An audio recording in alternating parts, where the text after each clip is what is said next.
As reported in the Capital Times, if Madison continues to grow at the rate that it has since 1990, the city's population is going to hit 355,000 by 2050.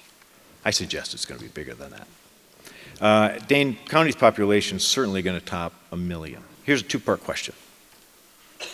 What do we need to do from an infrastructure perspective to help it grow responsibly? Let me step back a minute and just say that the fundamental question that you're asking with this panel is exactly the reason that I ran for mayor. Because I don't want Madison to be Seattle with respect to housing or transportation. I do want us to be Seattle in other ways.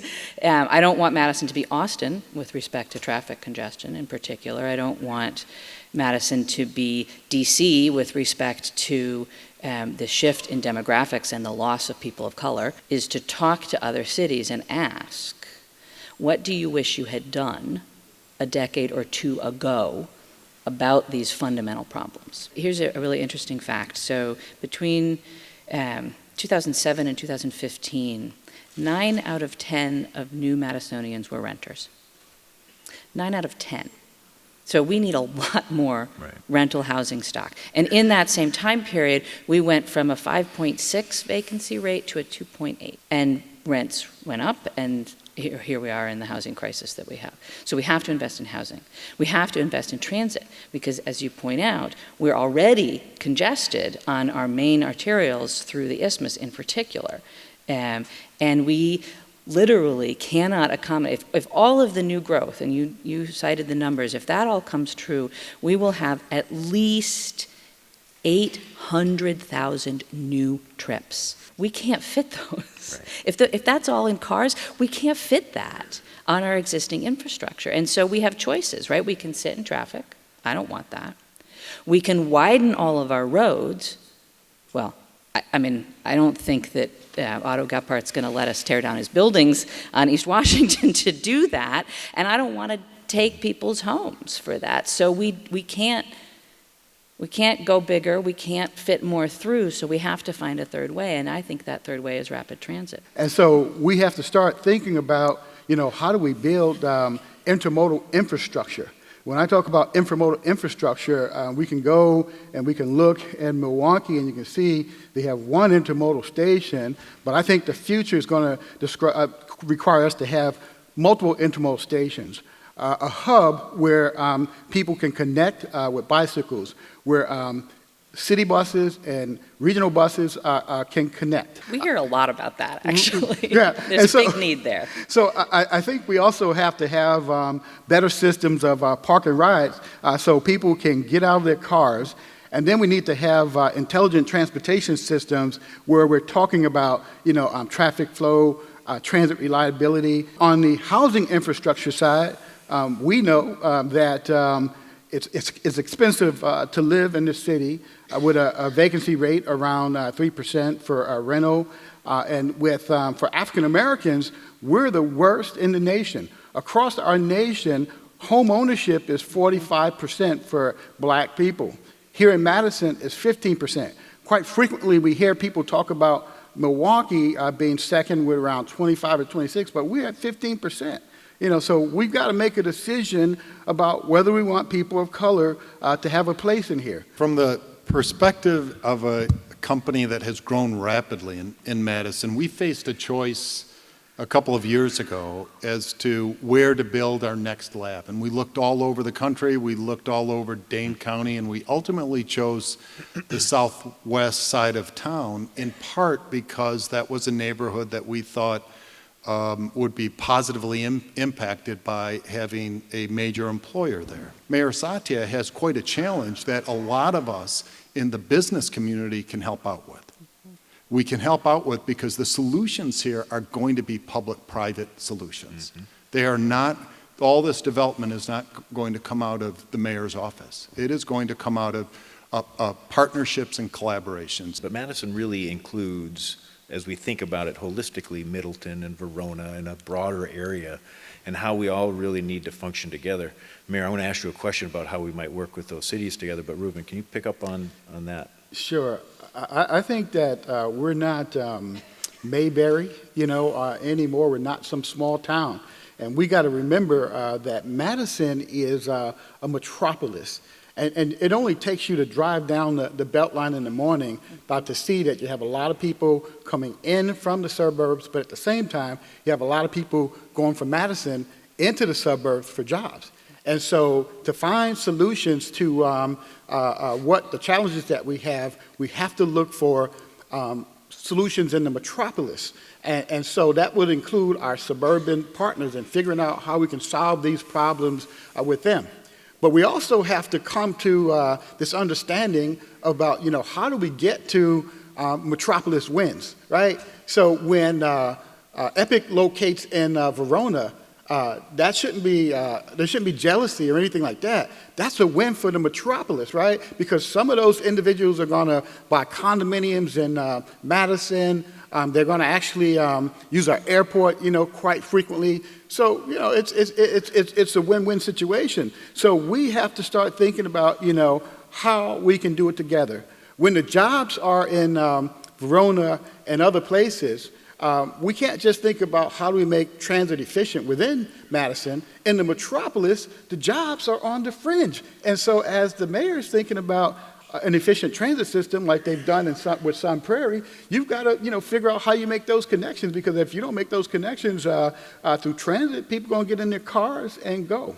A winning situation is also, now when we just look at the city, when you have an exec locate in an area that is depressed and has a tremendous amount of needs, and provide a concerted effort to make jobs sustainable for that neighborhood. So we have good neighbors, and we have people that mean well in Madison, but we have to mean well for the metropolis, because those folks down there today who are downtown for farmers market, they're not just coming from Madison, they're coming from around the metropolis.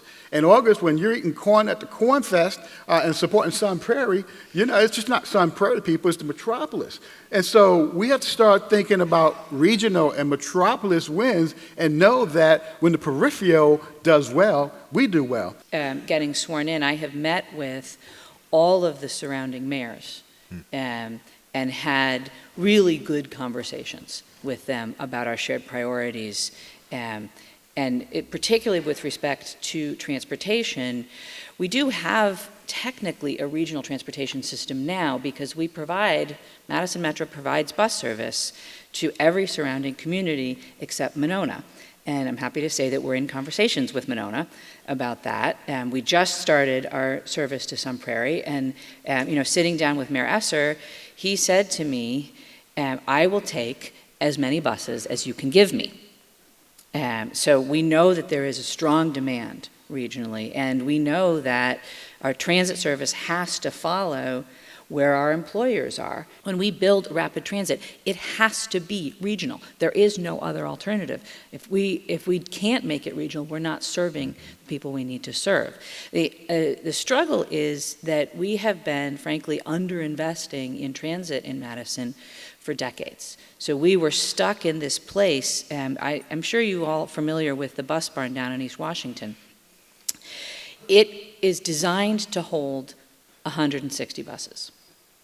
We own 218 buses.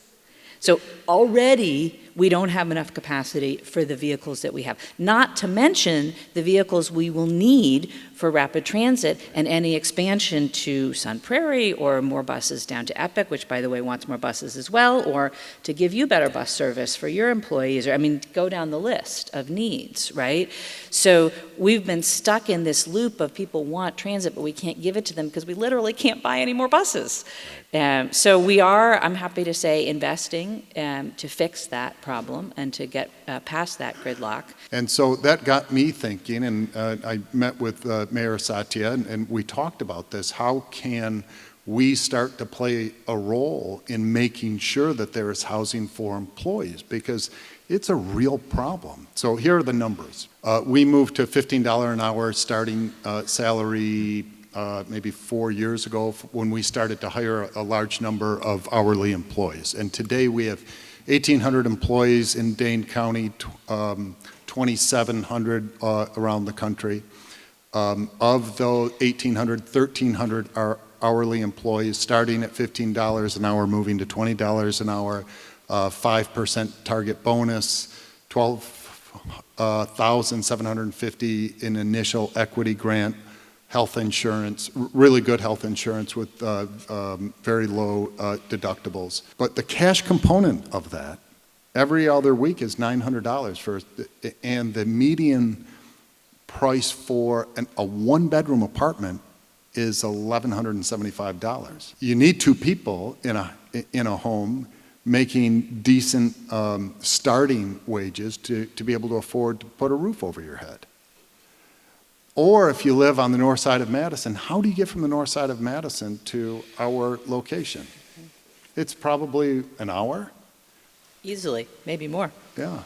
Yeah. So we have to play a role. Housing stock, over the last, I think it's 6 years, 25,000 units have been built, with a deficit during that time period of 11,000 units. Okay. And every year, we need more.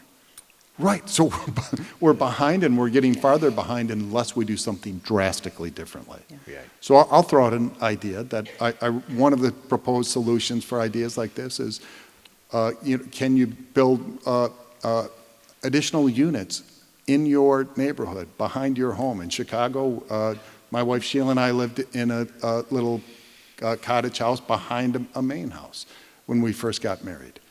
Should people be able to do that? Well, most neighbors are going to say, no, not in my neighborhood. Right. So how do we convince people? Because people ultimately don't make decisions that are against their own interests. How do you get people behind an idea because it is in your interest? In fact, they won't even hear you until they understand how it's good for them. Well, show them the pictures of Seattle and show how it's going to degrade their quality of life unless we start to solve this housing problem and a transportation problem. That we have got to accept a higher density of housing units in the city of Madison. And I think about it on a continuum. Yes, thank you. We have got to accept that. So, and it doesn't mean that we're going to tear down every single family neighborhood and build high-rises. That's not what we talk about when we're talking about density. It could be that you build a backyard cottage or a granny flat. And by the way, you can do that in most places in Madison now. It's just a conditional use permit.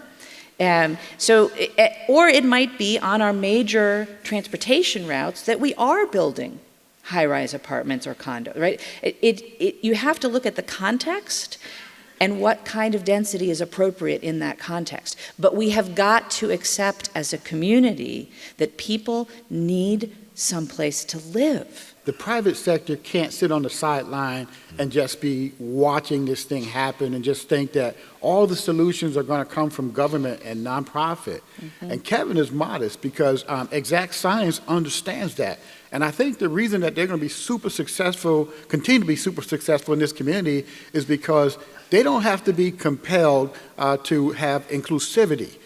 You know, nobody is making them have a diversified workforce or going into challenging neighborhoods. They're running towards the fire, not running away from the fire, and they're not looking for a lot of attention and doing that. And those corporations that take on social responsibility to say that we can make a difference too are the corporations that we need to have here. Do you define rapid transit as light rail or only as buses? If the latter, why do you think that that is a better transportation solution? Short answer, cost. Seriously, I define, so bus rapid transit, for those of you who don't know, is, I think, a really exciting approach to transit. It uses, I call them double long, but technically they're articulated buses. And so there's more capacity. It has fewer stops. It comes more frequently. It travels more quickly because you pay at the station. It has, in many places, dedicated lanes. In other places, that queue jump. It can change the stoplight so that it gets signal priority. And anyway, there's a whole suite of things that mean that these things just go faster.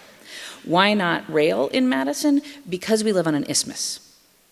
We just literally don't have the right of way for it. And it's the cost is multiple times more than a bus solution. Now, do we need rail from Madison to Milwaukee and to Minneapolis? Yes.